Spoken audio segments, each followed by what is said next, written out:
Assalamualaikum Assalamualaikum warahmatullahi warahmatullahi wabarakatuh. wabarakatuh. Perkenalkan, di sini kami selaku dari kelompok 2 mata kuliah Hukum Kontrak Bisnis Syariah yang akan mempresentasikan beberapa analisis kontrak dari akad-akad yang sudah diberi tugas oleh eh, Bapak dosen kepada kami sekalian. Izinkan untuk yang pertama, perkenalkan nama saya Haider Rehan Putra Hadin dengan IR NIM 064. Di sini saya akan menganalisis kontrak dari akad murabahah. Akad bai al-murabahah adalah akad jual beli suatu barang dengan menegaskan harga belinya kepada pembeli dan pembeli membayarnya dengan harga yang lebih sebagai laba atau margin. Hal ini sesuai dengan Fatwa DSN nomor 111 tahun 2017 tentang akad jual beli murabahah. Di sini sudah tertera akad pembiayaan murabahah. Yang harus kita analisis terlebih dahulu yang pertama dari unsur formil. Yang pertama adalah kepala kontrak. Di sini sudah sesuai dari akad murabahah. Ada kepala kontraknya dari nomor 014 garing murabahah garing XYZ garing 6 garing 2025. Lalu selanjutnya komparasi bisa dilihat di layar. Bahwasanya di sini juga sudah sesuai di mana ini menjelaskan pihak-pihak dalam kontrak, yaitu PT Bank XYZ Syariah dan juga Fulan bin Salaman. Lalu kita bisa lihat di sini premis juga sesuai. Terdapat narasi latar belakang pengajuan pembiayaan dan juga persetujuan dari pihak bank. Lalu selanjutnya ada definisi, yang dimana ini juga sudah sesuai, yaitu dimuat dalam pasal 1, menjelaskan istilah-istilah penting seperti apa itu murabahah, penjelasan apa itu objek akad, penjelasan apa itu harga jual dan juga dana. Lalu selanjutnya ada isi kontrak, bisa lihat di isi kontrak itu dari pasal-pasalnya. Ini sudah sesuai di mana diatur juga dalam secara rinci mulai dari pasal 1, pasal 2, 3, 4, 1, 2, pokok akad, 3, 4, 5, dan seterusnya sampai penutup pasal 7, yaitu di mana ini berisi dari hak dan juga kewajiban, agunan, sengketa, dan juga penuntut. Lalu untuk unsur formil yang terakhir itu adalah penutup itu sendiri, di mana ini juga sudah sesuai di bagian penutup. Ada klausul-klausul yang sudah tertera berikut yang ini tanda tangan para pihaknya dan juga menyebutkan bahwa akad ini dibuat dalam rangkap 2 di atas materai yang cukup. Ya, mungkin cukup sekian dari unsur formilnya, bisa di scroll di atas. Kita lanjut ke unsur formil, ya ini dari bagian-bagian dari IC kontrak dari pasal per pasal. Pasal yang pertama kita lihat di sini adalah definisi, yang dimana ini adalah menjelaskan definisi istilah kunci seperti nasabah, apa itu objek akad, objek itu barang yang dibeli bank dari pemasok untuk dijual ke nasabah, margin keuntungannya seperti apa, harga belinya bagaimana, dan juga harga jual. Di sini kita lihat pada pasal 1 di halaman 2. Tolong ya. Nah, di sini sudah jelas murabahah seperti apa, objek akad seperti apa, margin seperti apa, harga beli, dan lain sebagainya. Lalu untuk pasal 2, kita lihat di sini adalah pokok akad, yang dimana bisa dilihat di layar, bahwasanya ini mengatur pembiayaan murabahah untuk pembelian. Untuk pembelian Honda Vario 160 CBS tahun 2025 dengan rincian harga beli, yaitu sebagai berikut. Yang pertama, harga belinya 18 juta, marginnya 4 juta, harga jualnya 22 juta, uang mukanya 2 juta, bisa scroll ke bawah. Ya, uang murabah hanya 20 juta, biaya administrasi 500.000, jangka waktu akad itu dari 5 bulan terhitung sejak tanggal 11 Juni 2025 sampai dengan 11 November 2025. Lalu ada angsuran sesuai jadwal terampil. Lalu ada penyerahan objek akad masuk kepala. Kita selanjutnya pasal ini ini pernyataan dan juga jaminan nasabah, bahwasanya nasabah dengan ini menyatakan bahwa nasabah telah memenuhi pernyataan dan juga jaminan. Lalu untuk pasal 4 kita lihat di sini adalah agunan. Ya, untuk bisa dilihat di layar pada pasal 4, agunan ini rincinya adalah nasabah menyerahkan BPKB Honda Vario 160 CBS tahun 2025 dengan nomor polisi di sini tertera nomor polisinya A111112 RIW, yang dimana sebagai agunan untuk tambahan atau pengganti jika nilai agunan ini berkurang. Ya, kita lihat scroll ke bawah. Nah, ada beberapa poin yang harus kita bahas pada pasal 4 ini. Yang pertama adalah agunan tambahan untuk mengganti agunan jika nilai agunan ini menurun ataupun diminta bank. Yang kedua adalah pengangkatan agunan ini. merupakan bagian tak terpisahkan dari akad. Ya, ini berada di pasal 4 dari Agungan. Lalu kita lanjut ke pasal 5. Bisa di-scroll ke bawah di pasal 5. Nah, di sini adalah komunikasi dan juga pemberitahuan, di mana pada pasal kali ini komunikasi dan pemberitahuan ini mengatur mekanisme bagaimana komunikasi melalui surat tercatat, kurir ataupun faksimile dengan alamat sebagai berikut. Yang pertama untuk bank, di sini sudah tertera bahwasanya Jalan Jenderal Sudirman nomor 123 Jakarta Selatan. Lalu untuk nasabah juga sudah tertera alamat Jalan Pangeran Antasari nomor 88 Menteng Jakarta Pusat. Lalu kita bisa lihat di sini pada layar juga berikut ada di pasal 6, yaitu hukum yang berlaku dan juga penyelesaian sengketa, yang dimana kita bisa tahu bahwa kontrak ini sangat bisa untuk menimbulkan beberapa konflik yang berlaku dan juga bagaimana cara penyelesaian sengketanya. Di mana akad ini juga dilakukan berdasarkan hukum Republik dan juga sengketa akan diselesaikan di pengadilan agama pada halaman 4. Lalu kita terakhir ke halaman yang terakhir bahwa di mana kita bisa dijelaskan di sini pada layar ini adalah bahwasanya nasabah dapat dibuat melalui musyawarah. Ketentuan batalnya sebagaimana pasal tidak membatalkan seluruh akad dan juga akad sesuai peraturan dari otoritas jasa keuangan. Ya. Mungkin cukup sekian akad murabahah dari saya, dan ada sedikit tambahan, bisa scroll di paling atas lagi. Di halaman yang pertama, segi tambahan yaitu adalah penyelesaian dari ejaan yang tidak sesuai dengan EYD atau ejaan yang disempurnakan. Itu ada di komparisi yang pertama PT Bank XYZ, di situ tertera adalah diwakili. Nah, di sini Jalan Jakarta dalam ini bertindak melalui kantor cabang Bendungan Hilir dan diwakila. Diwakilinya ini harusnya kalau misalnya dengan KBBI yang sudah ejaan yang sudah disempurnakan, diwakili adalah kata kerja yang harusnya digabung, bukan dipisah ya. Mungkin itu saja kosakata atau ejaan yang mungkin tidak sesuai pada kalimat baku. Diwakili itu adalah kata kerja yang harus digabung. Mungkin seperti itu. Mungkin cukup sekian presentasi dari saya. Nama saya Hajar Rehan. Menjelaskan dari akad murabahah. Silahkan dilanjut untuk presentator berikutnya. Terima kasih. Assalamualaikum warahmatullahi wabarakatuh. Saya Saldan Alfarabani yang ingin menjelaskan tentang analisis kontrak akad pembiayaan mudharabah.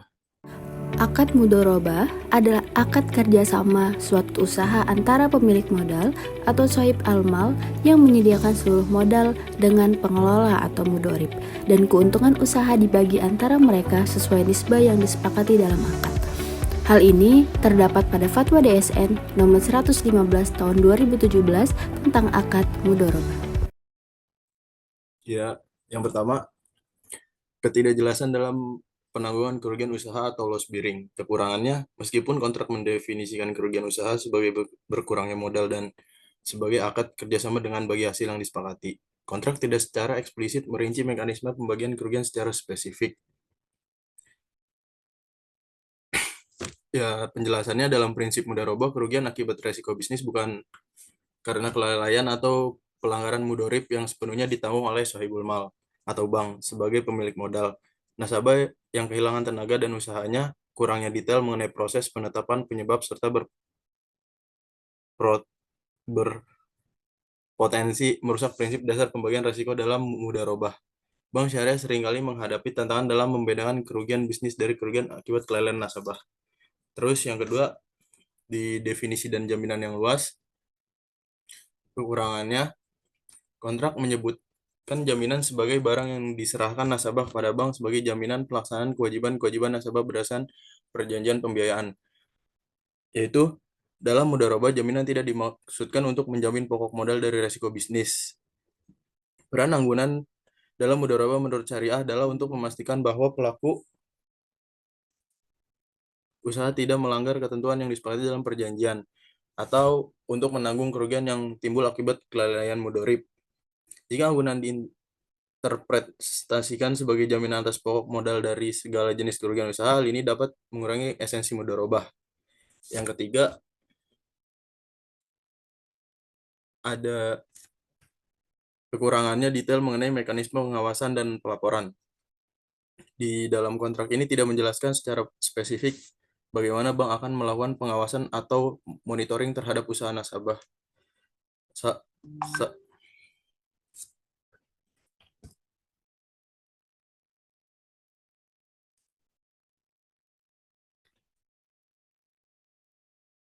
Iya, next di lembar pasal yang ketiga.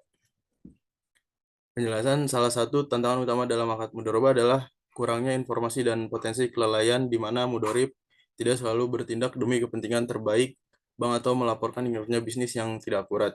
Untuk mengatasi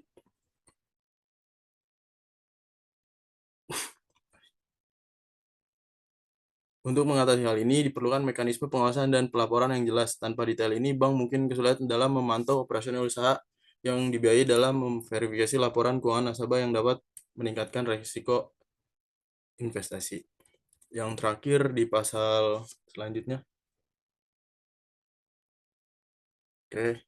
Potensi ketidakjelasan dalam metode perhitungan bagi hasil. Kekurangan kontrak memberikan definisi untuk bagi hasil yaitu dari pendapatan setelah dikurangi modal dan bagi untung yaitu dari pendapatan setelah dikurangi modal dan biaya-biaya. Meskipun kedua definisinya ada, kontrak tidak secara rinci menyatakan metode mana yang akan digunakan untuk perhitungan bagi hasil dalam akad ini. Otoritas jasa keuangan memungkinkan kedua metode bagi hasil dalam pembiayaan mudharabah. Namun penting bagi kontrak untuk secara jelas menyebutkan metode mana yang disepakati, bagaimana biaya-biaya jika menggunakan bagi hasil akan diperhitungkan dan bagaimana nisbah bagi hasil rasio pembagian keuntungan akan diterapkan pada setiap perhitungan. Ketidakjelasan ini dapat menimbulkan perselisihan di kemudian hari mengenai besaran bagi hasil yang harus dibayarkan. Mungkin cukup sekian dari saya. Yang lebih jelasnya akan ditambahkan oleh pemateri selanjutnya. Terima kasih. Baik, saya akan menjelaskan analisis akad mudharabah. Menurut saya ingin menjelaskan analisis akad mudharabah yang menurut saya adanya ketidaksesuaian dalam pasal-pasal tersebut. Yang pertama ada di pasal 1 ayat 3 dan 4. Di situ di ayat 3 dan 4 yaitu mendefinisikan bagi hasil dan bagi untung. Nah, menurut saya itu tidak sesuai. Yang karena bagi hasil dan bagi untung itu membingungkan. Maka saya bersolusi bahwa gunakan satu istilah saja, misalkan kayak laba bersih. Dan jelaskan bahwa pembagian hasil dilakukan setelah pengembalian modal dan dikurangi biaya operasional. Selanjutnya ada di pasal 2 ayat 1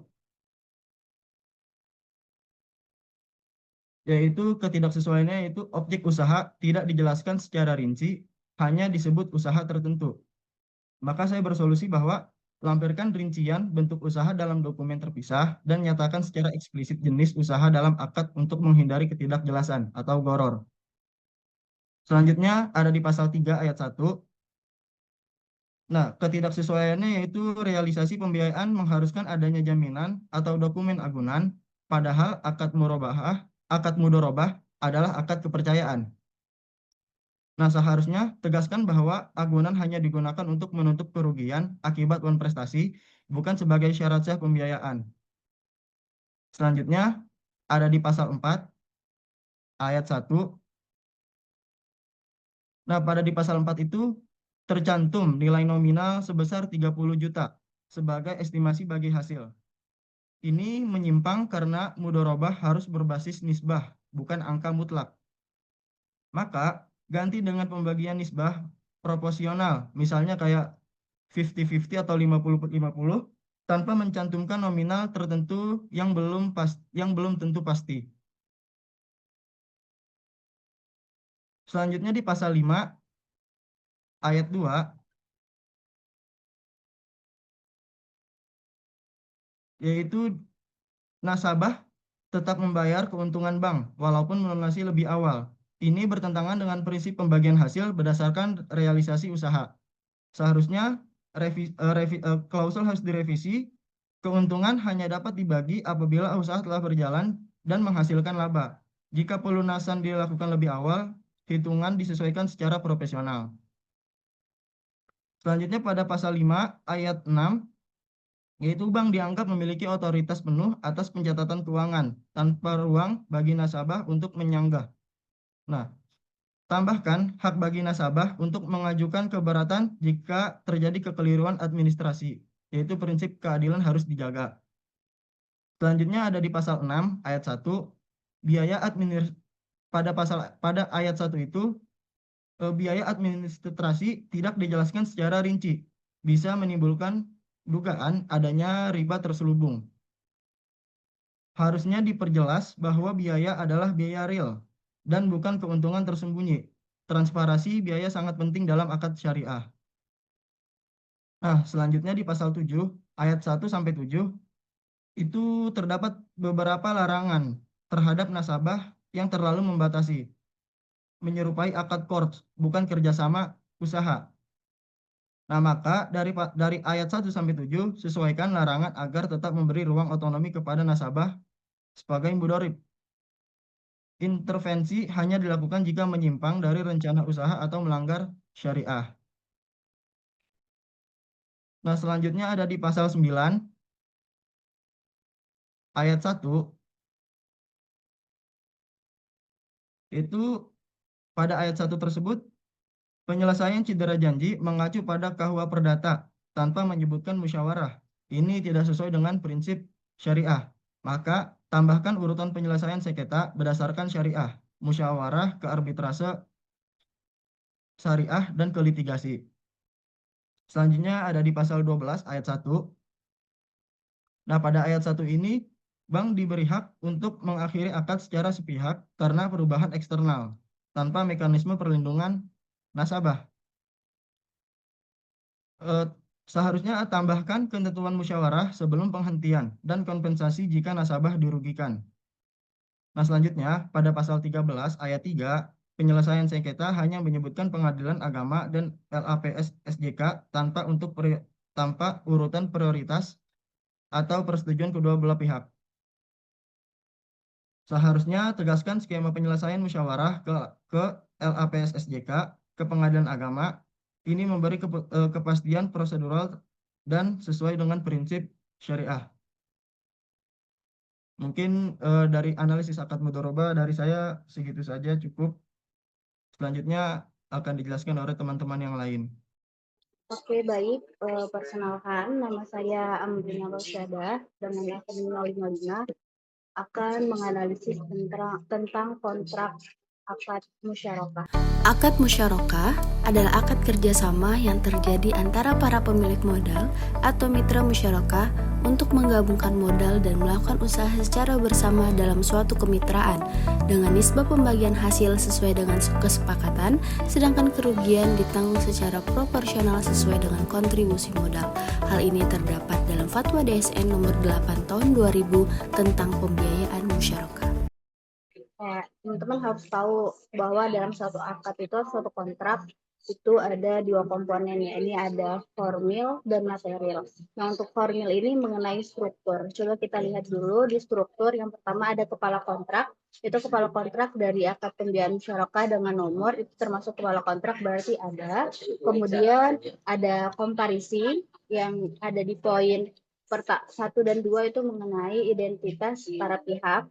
Itu ada. Yang ketiga ada premis atau maksud dari kontrak ini dibuat, tujuan kontrak ini dibuat. Itu ada 3 poin yang menerangkan hal-hal kenapa para pihak membuat kontrak ini. Next ke bawah. Nah, kemudian ada definisi, itu terdapat di pasal 1. Itu berarti ada. Terus next lagi sampai ke pasal 24 itu adalah isi pasal ini, dan yang terakhir ada penutup di pasal 24. Berarti untuk syarat formilnya akad ini terpenuhi. Terus kita balik ke syarat material. Syarat material ini adalah substansi atau isi kontrak, apakah itu sesuai baik secara hukum maupun kehendak para pihak atau tidak. Balik dulu ke bagian komparisi. Nah, yang pertama itu ada di catatan di poin 1 tentang PT XYZ, terutama terkait surat kuasa direksi nomor 94 garing direksi garing FCZ garing 7 garing 2005 tanggal 26 Juli 2025. Nah, kenapa ini direvisi? Karena akad ini kan ditandatangan pada 11 April tahun 2025. Sedangkan surat direksi itu keluar baru di tanggal 26 Juli 2025. Yang artinya akad ini dikeluarkan terlebih dahulu baru surat ini dikeluarkan gitu. Jadi ini tidak sesuai, maka lebih baik kami sarankan untuk direvisi. Terus yang pertama balik ke pasal 1 definisi. Ya, balik ke pasal 1 definisi di ayat 3. Ayat 3 itu tentang kerugian usaha ya. Tentang kerugian usaha, jadi revisinya adalah posisi peletakan si ayat 3 itu coba diletakkan di bawah ayat 4 aja. Jadi biar lebih berkesinambungan. Terus pasal 1 ayat 6 tentang musyarakah itu diksi masing-masing di pasal 6 itu tidak sesuai dengan penulisannya, di mana harusnya itu masing-masing strip masing-masing. Selanjutnya ada pasal 1 ayat 8 tentang nisbah bagi hasil, yakni definisi nisbah bagi hasil itu perbandingan atas keuntungan atau kerugian itu tidak tepat. Definisi ini sesuai dengan Fatwa nomor 8 tahun 2000 tentang pembiayaan musyarakah, di mana kerugian ditentukan berdasarkan pemberian modal atau proporsi modal. Untuk revisi adalah nisbah bagi hasil adalah perbandingan pembagian atas keuntungan usaha kerjasama patungan antara nasabah dan bank yang ditetapkan berdasarkan akad ini. Selanjutnya ada pasal 1 ayat 9. Pasal 1 ayat 9 itu diksi pada pasal 1 ayat 9 tentang pembukuan bank. Untuk kelebihan pembayaran tersebut, nasabah berhak meminta ganti rugi apapun dari bank. Hal ini bertentangan dengan kompilasi hukum ekonomi syariah pasal 20 dan Fatwa nomor 43 tahun 2004 tentang ganti rugi atau takwid. Nah, untuk revisinya adalah untuk kelebihan pembayaran tersebut, nasabah berhak meminta ganti rugi sesuai kerugian real dari bank. Selanjutnya ada pasal 1 ayat 11. Pasal 1 ayat 11 itu kan tentang diksi pendapatan bersih adalah pendapatan bersih yang diperoleh dari hasil usaha yang dijalankan sebelum nasabah. Hal ini salah karena menimbulkan kebingungan dan ketidakcocokan dengan kalimat selanjutnya. Revisinya adalah pendapatan bersih adalah pendapatan bersih yang diperoleh dari hasil usaha yang dijalankan nasabah, bukan yang dijalankan sebelum nasabah. Terus pasal 2 ayat 1, pada pasal 2 ayat 1 ini kesalahan penulisan kata sebagaimana. Yang harusnya sebagaimana ini ditulis sebagaimana. Terus pasal 3, pasal 3. Pasal 3 ini terjadi ketidaksesuaian porsi modal nih, antara jumlah modal dengan persentasenya. Pada akad ini harusnya ada perubahan baik mengikuti jumlah modal ataupun persentase. Nah, revisinya ini kan ada 100 juta, 30% dari total kebutuhan, sedangkan porsi nasabah itu 80% dari 70 total kebutuhan modal usaha nasabah.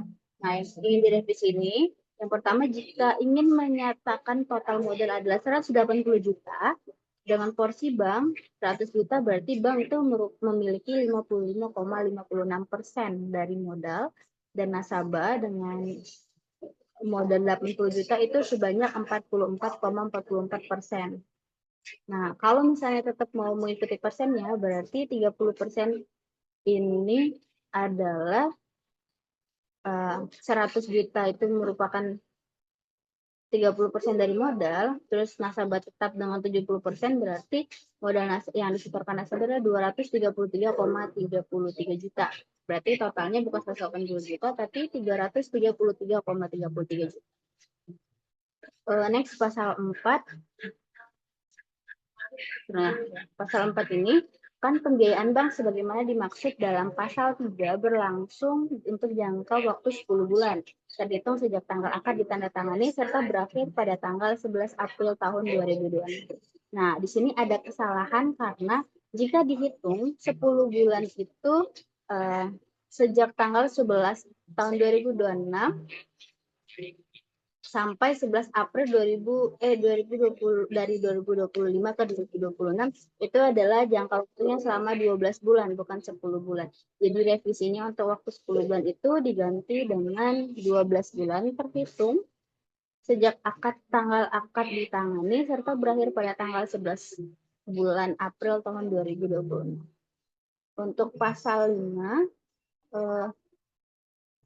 pada diksi menyerahkan kepada bank seluruh dokumen dan izin-izin termasuk dipersyaratkan bank termasuk tidak terbatas pada dokumen diganti menjadi diksi menyerahkan kepada bank seluruh dokumen dan izin-izin nasabah yang dipersyaratkan bank termasuk dan tidak terbatas pada dokumen-dokumen. Selanjutnya pada pasal 6. Pada pasal 6 ini kan judulnya adalah kesepakatan nisab bagi hasil. Nah, itu bisa menyebabkan salah pengertian nih, karena menurut Fatwa nomor 8 DSN MUI tahun 2000 tentang pembiayaan musyarakah itu bukan mengenal kata nisab tapi nisbah bagi hasil.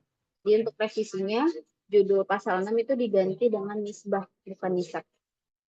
Selanjutnya pasal 6 ayat 1. Pasal 6 ayat 1 itu pada poin B dan C terjadi ambiguitas ya. Maka dari itu penambahan kata untuk pada B dan C kan kalau 30% dari keuntungan bank, 5% dari keuntungan administrasi. Nah, sedangkan di poin A itu 70% keuntungan itu diberikan kepada pemilik pengelola gitu kan. Jadi 30% ini keuntungan untuk bank, bukan dari keuntungan bank.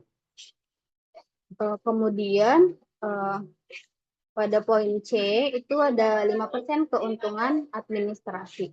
Nah, maksudnya itu yang ini direvisi adalah 5% itu tidak termasuk keuntungan administrasi. Karena keuntungan itu adalah hasil bersih setelah dikurangi segala operasional yang menyangkut tentang usaha.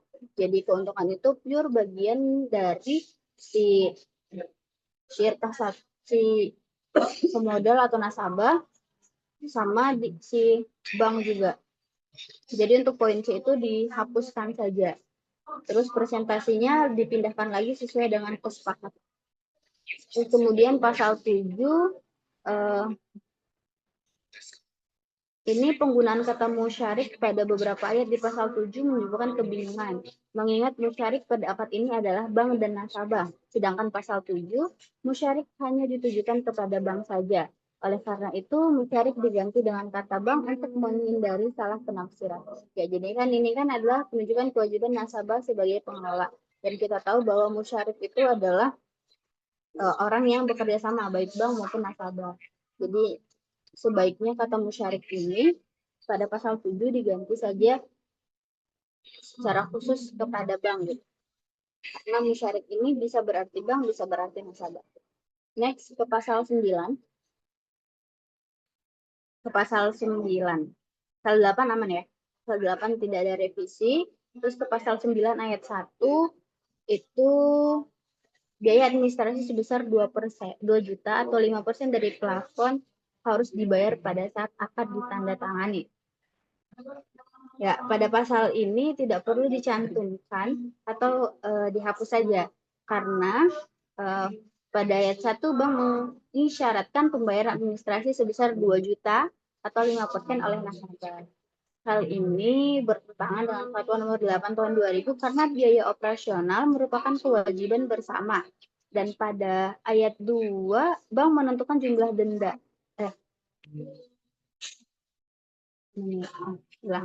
Pada ayat 2 jadi ayat pertama ini dihapus saja karena di administrasi itu adalah tanggung jawab bersama. Kemudian di pasal 9 ayat 2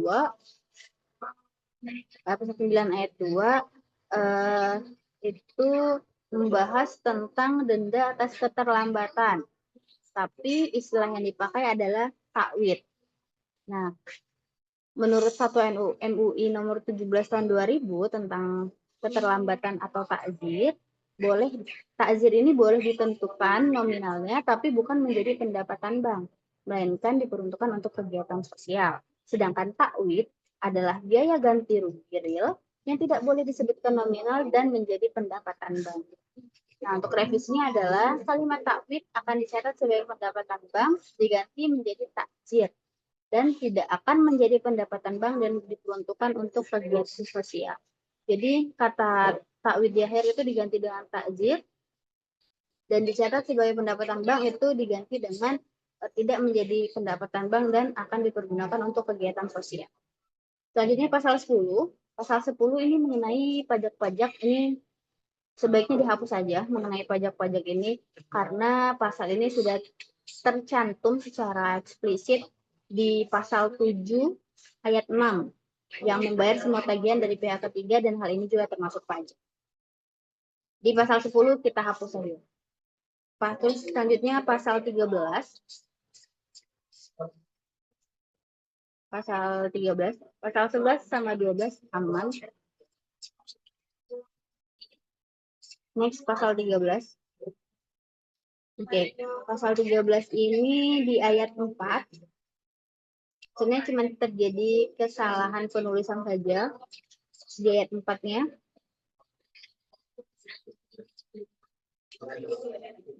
Pasal 13 ayat 4.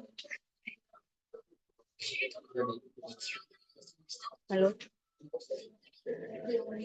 Dia ayat pasal 13 ayat 4. Oke. Ini salah penulisan aja. Yang pertama itu di petugas-petugas. Ya, petugas-petugasnya di strip, petugas sama bertentangan itu stripnya dihapus. Kemudian di pasal 6, kita ke pasal 16, pasal 14 dan 15 tidak ada revisi. Di pasal 16 ini bercerita tentang, menggambarkan tentang peristiwa cedera janji atau prestasi. Nah, setelah dibaca, pada ayat 1, 3, 4, dan 6 itu tidak termasuk pada pasal ini karena menurut Fatwa nomor 129 tahun 2019 yang disebut prestasi adalah melakukan sesuatu yang tidak boleh atau tidak semestinya dilakukan atau taati, tidak melakukan apa yang seharusnya dilakukan atau taksir, atau menyalahi apa yang telah disepakati yaitu mukhalafat syurut. Sedangkan pada ayat tersebut lebih tepat jika dipindahkan pada pasal 11 dan 13. Di pasal 1, 3, 4, dan 6 itu dipindahkan saja ke pasal 11 dan 13. Kemudian pasal 16 ayat 10. Pasal 16 ayat 10 itu cedera janji apabila nasabah atau penjamin meninggal dunia. Sedangkan meninggal dunia ini bukan termasuk cedera janji, melainkan unsur berakhirnya perikatan. Maka dari itu klausul meninggal dunia itu dihilangkan saja. Jadi pasal 10 ini nasabah atau penjamin dibubarkan atau bubar dan seterusnya. Jadi meninggal dunia itu dihilangkan klausulnya. Kemudian pasal 16 ayat 11 itu ya penulisan kata force major ya. Penulisan ya. Pasal 16 ayat 11 coba ke atas lagi. Nah, kayak force major itu penulisannya salah, yang bukan force major tapi force MAJEURE ya, major. Nah, terus juga harus dimiringkan karena ini bahasa asing. Kemudian pada pasal 17 tentang akibat cedera janji, pada kalimat pembuka pasal 17 terdapat kesalahan kalimat ini. Apabila terjadi satu atau lebih peristiwa sebagaimana dimaksud pada pasal 16. Sedangkan pada pasal 15 itu membahas tentang kuasa nasabah. Dan untuk yang tepat adalah karena ini bercerita tentang cedera janji, maka harusnya ini pasal 16. Karena agar bersinambungan, karena dia membahas tentang cedera janji juga di pasal 16. Terus pasal 18 ayat 1. Pasal 18 ayat 1 itu merupakan definisi force major ya. Maka pasal 1 ini dipindahkan saja ke pasal 1 tentang definisi. Terus pasal 18 ayat 4. Nah, ini kan bergabung di satu paragraf dengan pasal 18 ayat 3. Nah, ini saya di-enter biar letaknya itu berurutan 1, 2, 3, 4. Jadi nggak bergabung ke paragraf di poin ketiga. Kemudian di pasal 19 ini adalah penulisan kata dan atau. Pada kalimat ini itu tidak tidak menggambarkan konsistensi gitu. Karena pada sebelum-sebelumnya dan strip atau, sedangkan di sini dan atau aja. Jadi revisinya dipindah ikut sebelum-sebelumnya gitu biar konsisten dan strip atau. Kemudian pada pasal 20 ayat 3 ya, pada pasal 20 ayat 3 ini penyelesaian sengketa itu melalui pengadilan. Nah, hal ini tuh menimbulkan kebingungan gitu, karena habis musyawarah, terus mereka sepakat untuk arbitrase di ayat keduanya, kemudian di ayat 3-nya ini lagi nih, ngasih opsi lagi buat pengadilan. Nah, karena arbitrase sudah dipilih duluan di ayat 2, sebaiknya pasal 3 ini, ayat 3 ini dihapus saja. Jadi habis musyawarah, arbitrase. Biar nggak bingung gitu, karena ada 2 tempat penyelesaian sengketa. Nah, kemudian di ayat 4-nya itu kan tentang eksekusi agunan ya, sebelum ada putusan pengadilan. Nah, putusan pengadilan karena ini arbitrasinya berkesinambungan ke sebelumnya karena dia udah memilih arbitrase duluan, makanya itu bukan putusan pengadilan tapi putusan arbitrase. Kemudian pasal 21 tentang surat menyurat. Nah, ini alamatnya harusnya kan pada komparisi itu kan dia cabangnya adalah cabang Pamulang, tapi di sini adalah cabang Bendungan Hilir. Jadi revisinya diganti ke cabang Pamulang Permai untuk banknya. Kemudian di pasal 22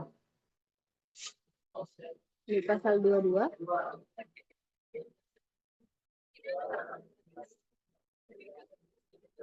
pasal 22 ini dan 23 ada adendum dan lain-lain. Maksudnya bisa digabung jadi satu aja. Jadi pasal 22 ini kita masukkan saja ke pasal 23. Jadi lain-lain. Judulnya lain-lain, tapi isinya bisa menyangkut dengan adendum. Jadi tidak pemborosan pasal. Karena isi lain-lain dia hanya lampiran saja. Jadi pasal 22, 23 kita marriage aja dengan pasal lain-lain, tapi isinya ada juga adendum. Ya, mungkin itu saja analisis kontrak musyarakah. Selanjutnya saya kembalikan ke teman-teman yang lain. Baik, selanjutnya saya akan melanjutkan analisis dari kontrak musyarakah. Saya juga materinya sama dengan saudari Ocha, dan saudari Ocha sudah sangat lengkap untuk menjabarkan dari analisisnya, jadi saya tidak perlu mengulang dari bagian struktur. Dan ini mungkin beberapa pandangan-pandangan saya. Yang pertama saya melihat ada di pasal 2 ayat 2 ya, yang sesuatu boleh dicek ke pasal 2 ayat 2. Nah, di situ saya melihat ada suatu, ini saya ada di dalam teks, bank dan nasabah secara bersama-sama berhak membuat atau mengambil berbagai keputusan keuangan dan operasi kecuali terhadap hal-hal yang telah ditetapkan secara tulis dalam kebijakan yang tidak memerlukan persetujuan bersama-sama. Nah, di sini meskipun analisisnya itu meskipun dia ada kata kerjasama, kalimat itu membuka ruang dominasi sepihak oleh pihak bank yang secara sepenuhnya dapat menentukan kebijakan tertulis tanpa proses musyawarah. Ini bertentangan dengan prinsip syirkah nih, di mana semua musyarik atau pemilik modal memiliki hak setara dalam mengambil keputusan tersebut. Nah, maksudnya itu sarannya itu dari saya itu adalah, nah, redaksi ini harus diperbaiki menjadi setiap keputusan keuangan operasional harus berdasarkan musyawarah dan persetujuan kedua belah pihak kecuali disepakati lain secara eksplisit. Nah, selanjutnya saya melihat tadi kan kalau saudari Ocha lihat di pasal 8 itu tidak ada satu yang kesalahan, tapi di sini ada pandangan yang berbeda. Di sini dalam pasal 8 ayat 1 saya melihat bahwa nasabah wajib mengembalikan kepada bank sebelum ada pembiayaan. Nah, Dalam akad musyarakah ini, kerugian usaha ada tanggungan bersama sesuai porsi modal dan nasabah tidak boleh dipaksa menanggung seluruh modal kecuali jika ada kelalaian atau pelanggaran kalimat. Ini menyalahi prinsip syirkah ya dan menjadikan akad menyerupai court atau bukan kerjasama. Jadi kalau misalnya sistemnya kayak gini itu jadinya akad court utang ya, bukan akad kerjasama. Nah, caranya itu harus direvisi dengan kata-kata nasabah wajib mengembalikan modal bank jika usaha tidak mengalami kerugian. Jika terjadi kerugian usaha yang bukan karena kelalaian, maka kerugian ditanggung sesuai porsi modal. Lanjutnya saya juga melihat ada di pasal 9 ayat 2 itu, dan di sini yang tertulis teksnya denda sebesar 10% dari jumlah yang terlambat dibayarkan akan dicatat sebagai pendapatan bank. Nah, denda hingga 10% ini sangat tinggi jika mencerminkan prinsip keadilan dalam fikih. Selain itu, menjadikan denda sebagai pendapatan bank berpotensi menimbulkan unsur riba, terutama jika nasabah terbukti mampu, namun hanya lalai dalam administratif. Nah, caranya itu ketika batasan denda hanya sebagai bentuk takzir, bukan sebagai pendapatan bank, denda maksimal didasarkan pada kerugian real. Dan dana tersebut harus disalurkan untuk sosial dan untuk dikomersilkan. Selanjutnya saya lihat tadi pasal 11, ini ada bank berhak meminta tambahan agunan jika nilai agunan tidak cukup menjamin pengembalian modal. Ini menunjukkan bahwa adanya pola pembiayaan berbasis risiko kredit. Bukan syirkah dalam musyarakah, agunan bukan jaminan atas modal, melainkan jaminan atas amanah jika pengelolaan menyimpang. Nah, caranya itu agunan itu cuma boleh diberlakukan untuk menjamin ketika pengelolaan usaha, bukan untuk menutupi potensi kerugian usaha. Nah, bank juga seharusnya ikut menanggung resiko sebagai pemodal. Nah, terakhir yang saya lihat mungkin karena tadi udah banyak dari saudari Ocha, saya juga mungkin saya ulangi lagi ya, karena ini juga dari yang beberapa saya yang mungkin agak berbeda. Terakhir dari pasal 14. Di sini tertulis nasabah tidak boleh meminjam atau menjual aset atau melakukan ekspansi usaha tanpa izin tertulis bank. Nah, batasan ini terlalu kaku ya dan menghambat keluasan pengelolaan usaha atau nasabah. Ini bertentangan dengan asas al-hurriyah fi al-ta'aqud atau asas kebebasan berkontrak dan peran aktif mudorib atau mitra dalam menjalankan usaha. Nah, sarannya itu boleh diberlakukan batasan, namun harus jelas nih ruang direksinya. Redaksinya sebaiknya mengizinkan tindakan tertentu sepanjang tidak melanggar akad dan dilaporkan kepada bank tanpa harus selalu menunggu izin tertulis. Mungkin itu dari saya. Selebihnya saya ucapkan terima kasih. Baik, terima kasih. Selanjutnya akan dilanjutkan oleh saya sendiri, yaitu Rahmael Kisti, mengenai analisa terhadap kontrak akad pembiayaan salam. Akad salam adalah jual beli barang dengan cara pemesanan dan pembayaran harga terlebih dahulu dengan syarat-syarat tertentu. Hal ini terdapat dalam Fatwa DSN nomor 5 tahun 2000 tentang jual beli salam. Nah, analisa ini saya lakukan dengan pendekatan formil dan material yang sudah sesuai tentunya dengan prinsip akad di dalam hukum ekonomi syariah. Yang pertama yaitu langsung saja mengenai unsur formil. Di sini semuanya sudah lengkap, mulai dari kepala kontrak, komparisi, identitas para pihak, lalu premis atau latar belakang, definisi istilah, isi kontrak. Tapi, akan tetapi, di dalam akad pembiayaan salam ini, kontrak akad pembiayaan salam ini tidak dicantumkan penutup. Harusnya di pasal akhir setelah pasal 13 itu dicantumkan pasal penutup. Lalu lanjut ke unsur yang kedua, yaitu unsur material. Nah, di sini ada beberapa poin yang perlu diperbaiki mengenai substansinya, yaitu yang pertama mengenai pasal 3 tentang pembayaran tidak sesuai akad salam. Nah, di sini disebutkan bahwa pembayaran dilakukan secara angsuran selama 5 bulan. Maaf. Di sini disebutkan bahwa pembayaran dilakukan secara angsuran selama 5 bulan. Padahal di dalam akad salam, pembayaran wajib dilakukan tunai di awal, bukan dicicil. Nah, jadi kalau ingin tetap menggunakan sistem angsuran, sebaiknya akad ini diubah menjadi murabah atau istisna. Lalu lanjut ke pasal kelima, yaitu mengenai kewajiban penjual kurang lengkap. Nah, di sini penjual diwajibkan menyediakan kafling dan sarana prasarana, akan tetapi tidak mencantumkan nomor izin usaha atau bukti kepemilikan tanah. Nah, di sini berpotensi menimbulkan gharar atau ketidakpastian. Nah, yang bisa merugikan si pembeli nantinya. Itu perbaikan dari saya. Lalu selanjutnya, lanjut ke pasal 6, mengenai hak khiar tidak jelas. Nah, di sini hak pembatalan memang ada, tetapi jenis khiar yang disebutkan itu tidak dijelaskan. Apakah itu khiar syarat, majelis, atau aib. Nah, selain itu, penjual juga diberi hak menolak pembatalan tanpa alasan yang jelas, yang bisa saja menimbulkan ketimpangan posisi antara kedua belah pihak yang berakad.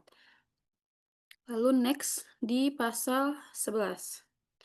Nah, mengenai balik nama terlalu lama. Di sini balik nama tanah diberi waktu sampai dengan 12 bulan. Yang mana menurut saya itu terlalu lama. Idealnya waktu ini dipersingkat agar pembeli tidak dirugikan. Lalu agar tidak adanya sanksi untuk keterlambatan juga untuk membuat posisi pembeli lebih lemah. Hmm,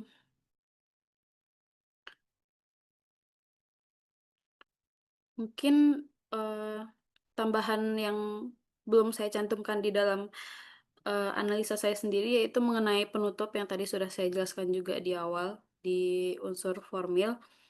Eh, Satu lagi hal yang cukup krusial yaitu tidak dicantumkannya pasal penutup di dalam kontrak ini. Padahal pasal penutup itu penting untuk menyatakan seluruh isi kontrak telah disetujui oleh para pihak, lalu menunjukkan tempat dan tanggal penandatanganan, lalu menjelaskan jumlah rangkap kontrak, dan memastikan tanda tangan di atas materai oleh semua pihak. Nah, tanpa pasal penutup ini, kontrak bisa dianggap belum sempurna secara administratif dan hukum.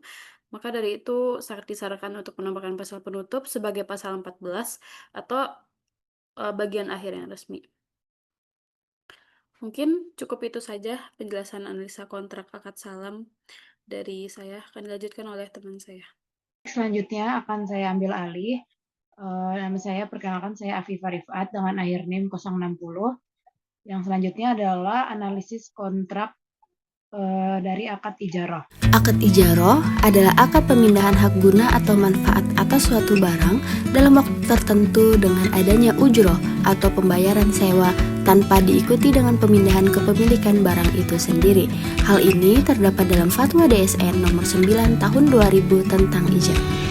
Pada kontrak akad ijarah yang akan saya analisis hari ini adalah akad antara PT Bank XYZ dengan nasabah Ati Nurhayati. Yang pertama dari unsur formil, pada kepala kontrak sudah lengkap unsur-unsurnya seperti judul kontrak, nomor surat, namun selanjutnya saya temukan adanya kesalahan pada pembukaan kontrak, yaitu adanya ketidaksesuaian jenis kontrak pada judul kontrak dan di pembukaan. Pada judul kontrak disebutkan bahwa kontrak ini adalah kontrak ijarah, tetapi tertulis pada pembukaan kontrak bahwa kontrak tersebut adalah kontrak murabahah. Yang selanjutnya pada unsur formil selanjutnya yaitu komparisi, premis, definisi, isi kontrak, dan penutup tidak ada koreksi, semuanya sudah ada dan sudah sesuai.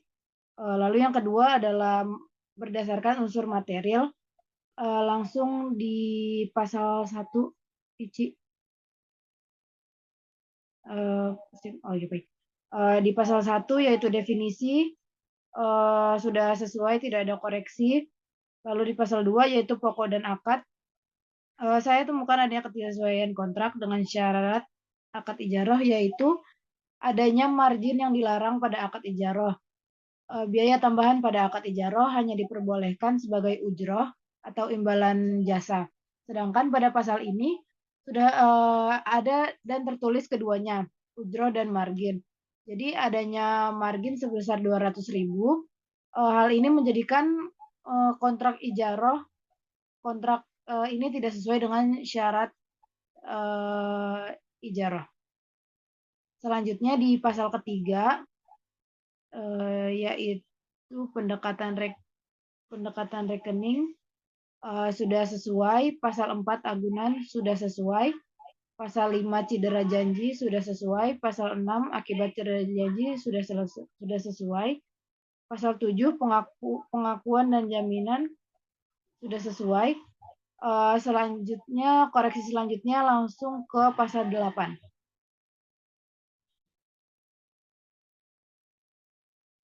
Minta tolong di scroll, Ici. Di pasal 8.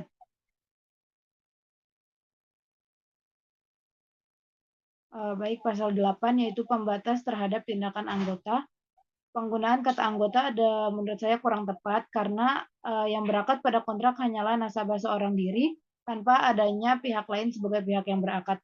Penggunaan kata anggota bisa menimbulkan kesalahpahaman karena multitafsir.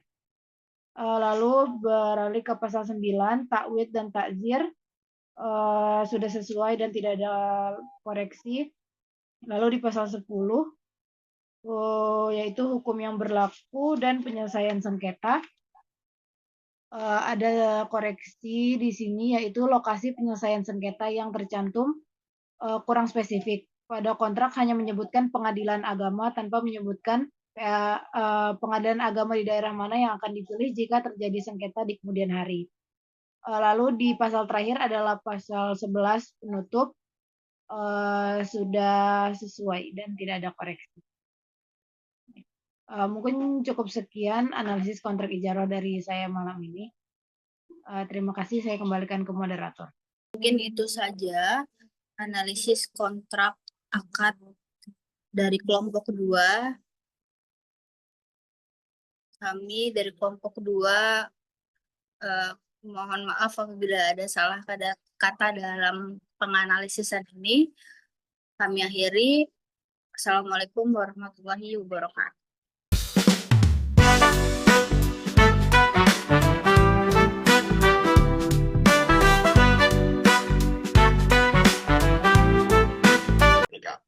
Sumpah. Ini udah di bawah lampu loh.